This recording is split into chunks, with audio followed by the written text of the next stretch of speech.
3, 2, 1, action.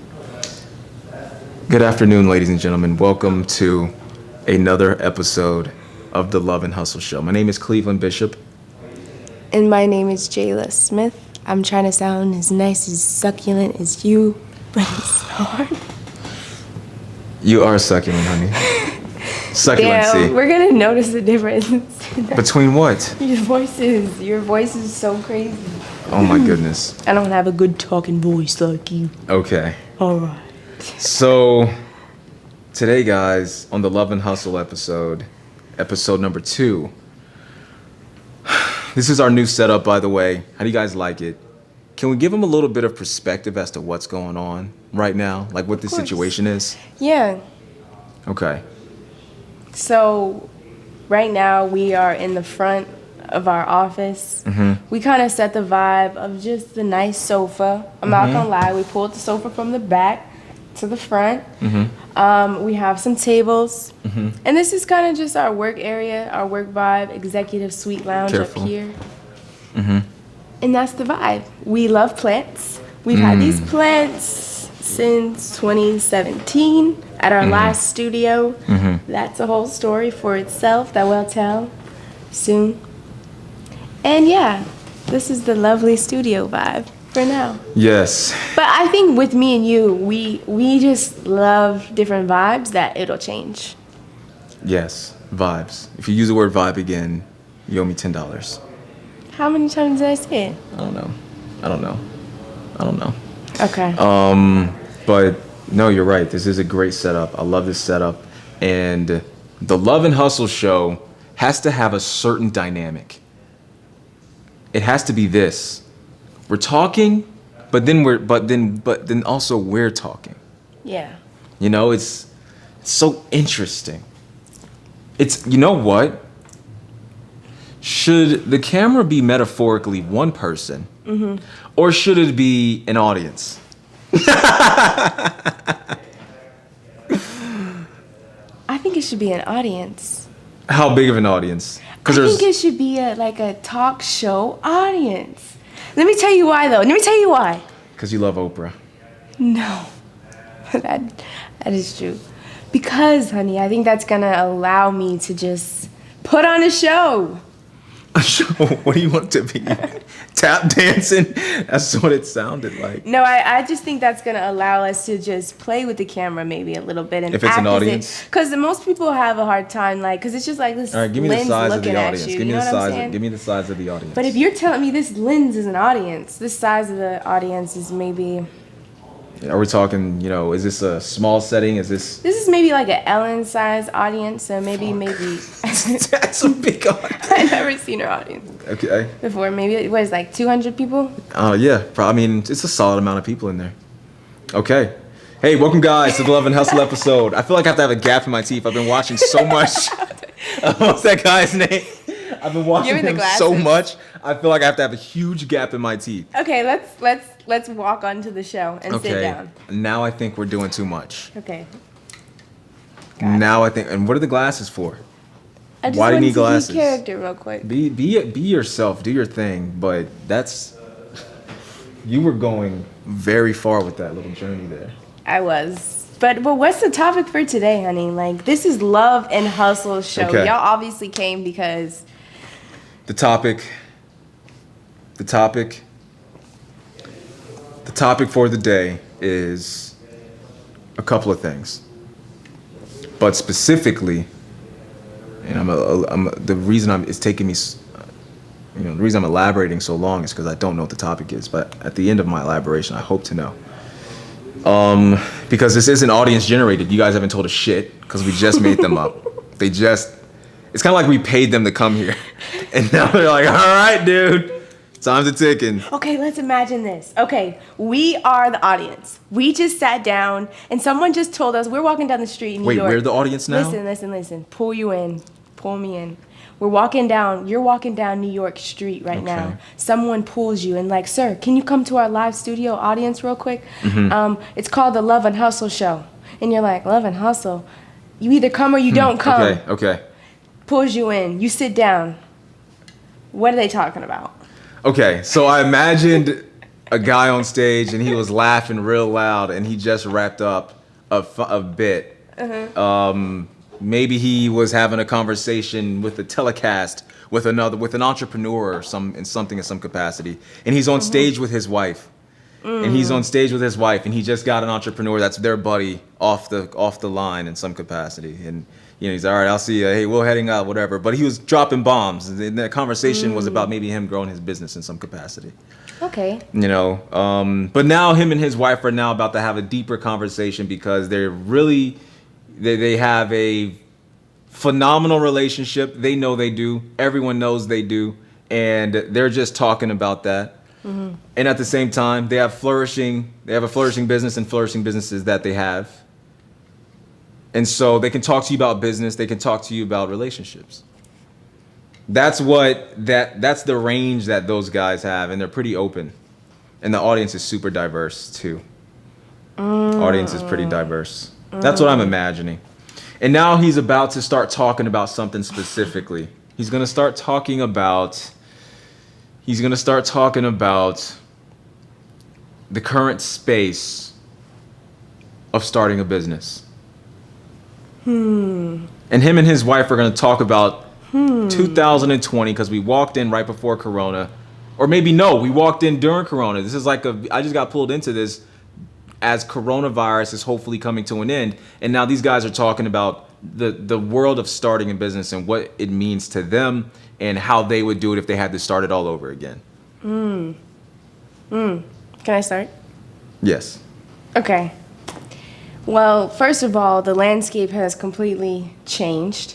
But I think it has changed in a way where it's just a little more obvious, because it really hasn't changed. It's no longer like brick and mortar. Everything is completely digital. So if you have not you need to say what you just said again, because I don't think they got that. Because what you said is profound, and they don't say it one more time, and go for it. Go. Okay. The landscape hasn't changed. It's been this way since the internet really came out, and of course, since it was so new, not a lot of people were aware of it, but the awareness of the internet has been around. People have been long making time. money behind your back, hundreds upon hundreds of thousands of dollars, right? Millions and millions of dollars, or billions and billions of dollars. You got to think, Jeff Bezos was a billionaire in the 90s, okay? People have been tapped in to online businesses and how the internet can become a medium of communication and product and services. People have been tapped into that for such a long time. It's becoming widespread, and now everyone and their mama has officially now been thoroughly convinced, because they had to sit inside of their homes and being furloughed, being fired. It's almost as if the universe said, look at what else is going on. And I think even more specifically, because let's get back to look at what else is possible. You asked what the landscape is. The landscape is, right. I think if you were to ask, how can I take advantage of this landscape the best right now? There are many different answers. But in my opinion, building a solid personal brand right now, whether that be via a product or a service or through your identity, that is so powerful right now. And I think so many people are grabbing onto that idea. However, that can go to a whole nother conversation of the factor of if you have the factor of consistency and it to actually produce the content that produces the income. So let's pull back. Okay. Because that's so true. I don't want our friends here in the audience, because now we walked on stage. Now we walked in, the guy who let us in, me and you looked at each other and we're like, yo, let's kick them off fucking stage and let's take their seats and let's be the show. And now we're on stage and now we're talking to the people. We have fully transitioned. Got it. So now we're talking to the audience. So there is a world where people want, attention. People want recognition. People want to be seen, because I think there's an underlying understanding that with the more eyeballs you have, the more of a use you are in some capacity to yourself, to other businesses, whatever. Basically, you can monetize yourself. We're not simply just talking about that. You know, Djayla has a very deep expertise in an actual thing that she can actually build something around and monetize. You know, so do I. And at the end of the day, you know, it's not just about getting on the internet and start doing bullshit. You know, Gary Vee teaches this culture of start selling shit. Go to different garages and start finding different knickknacks and putting them on eBay. That's how you get in the game. Okay. Sure. You're teaching people how to, you know, make money for themselves. Okay. But even better than that, I think that's a short-term solution, more or less. Yeah. Hey, let's head over to the local yard sale. Maybe we can pick up some cool baseball cards. Maybe they'll have That's okay. Cool. Short term. I really do believe that when you're sitting in that room by yourself, now realizing that, fuck, you know, my income has dropped, or I'm seeing that, you know, I haven't really built myself to a skill set that allows myself to, you know, really make money. I've been relying on this engine this whole time. I think people need to have a solid skill set. I think people need to get a solid skill set, something that they're, you know, passionate about. And I think they need to grab onto that and build a brand or build something around that. But don't just fucking do it to do it, because there's a lot of that going on too. But that's practical. That's practical advice right there. Because I feel like you just said you have to build a skill set.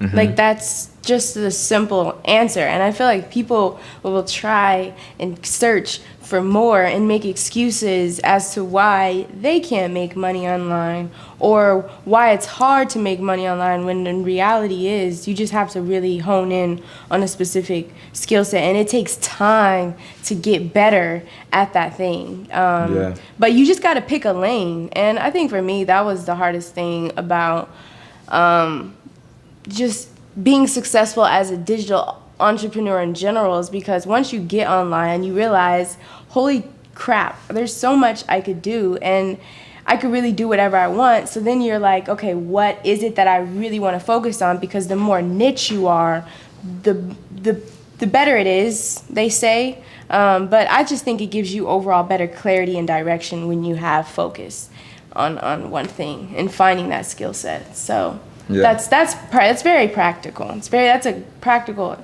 you know, answer to how can I make money online. Just find a really good skill set, something that you enjoy. You might have to invest in yourself. You might have to put some money up, you know.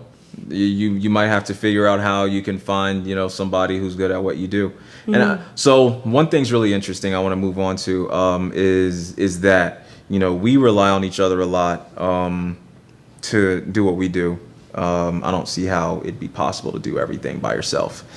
Solo entrepreneurs are, it's the closest thing right before someone offs themselves. I think they were a solo entrepreneur. You guys I think it's the lowest. I think it's the lowest form of humanity. Mm-hmm. Someone who is consistently just trying to do everything by themselves. Yeah. The people that you guys see, you know, online that are killing it, and maybe it looks like it's just them and they're the idol. Trust me, you know, they could not do it without their team, and their business is to show themselves. Like, let's talk about Dr. Miami. For a while, Dr. Miami was just, you know, it's Dr. Miami, but he's 10% of that operation.